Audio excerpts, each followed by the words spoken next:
Dishonored 2, Lords of the Fallen, Bulletstorm, Motor Racer 4 and more run better without Denuvo. YouTube's Overlord Gaming has tested some more games with and without the Denuvo anti-tamper tech. Overlord Gaming used 6 games for which the developers have removed the Denuvo anti-tamper tech themselves, and used the same graphics drivers. As such, this comparison is as good as it can possibly get, though it should be noted that some games may saw a small performance increase due to additional optimization tweaks included in their patches that removed Denuvo. Going into more details, Overlord Gaming tested Dishonored 2, Lords of the Fallen, Bulletstorm, Life is Strange, Before the Storm, Motor Racer 4, Remy and Deus Ex, Mankind Divided. Unsurprisingly, all of the aforementioned games loaded faster when Denuvo was removed. At this point, I should note that Eidos Montreal and Nixxes have not removed Denuvo from Deus Ex, Mankind Divided.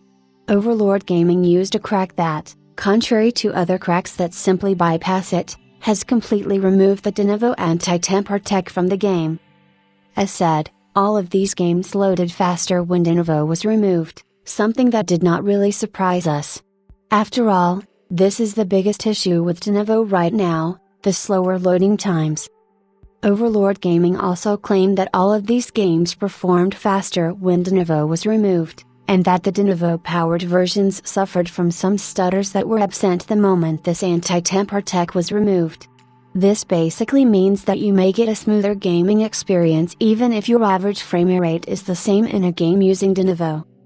According to the tests, Dishonored 2 ran with an average of 56.8 FPS and a minimum of 46 FPS with Denuvo and an average of 60.8 FPS and a minimum of 46 FPS without Denuvo.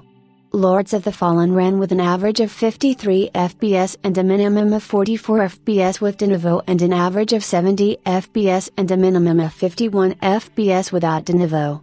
Bulletstorm ran with an average of 149.6 FPS and a minimum of 57 FPS with Denuvo and an average of 164.3 FPS and a minimum of 83 FPS without Denuvo. Life is Strange, Before the Storm Episode 1 ran with an average of 175.8 FPS and a minimum of 116 FPS with Denuvo and an average of 181 FPS and a minimum of 113 FPS without Denuvo. Motor Racer 4 ran with an average of 176 FPS and a minimum of 98 FPS with Denuvo and an average of 180 FPS and a minimum of 132 FPS without Denuvo. Remy ran with an average of 87.6 FPS and a minimum of 50 FPS with Denuvo and an average of 98.3 FPS and a minimum of 64 FPS without Denuvo. Deus Ex, Mankind Divided ran with an average of 63.2 FPS and a minimum of 11 FPS with Denuvo and an average of 65.4 FPS and a minimum of 41.5 FPS without Denuvo.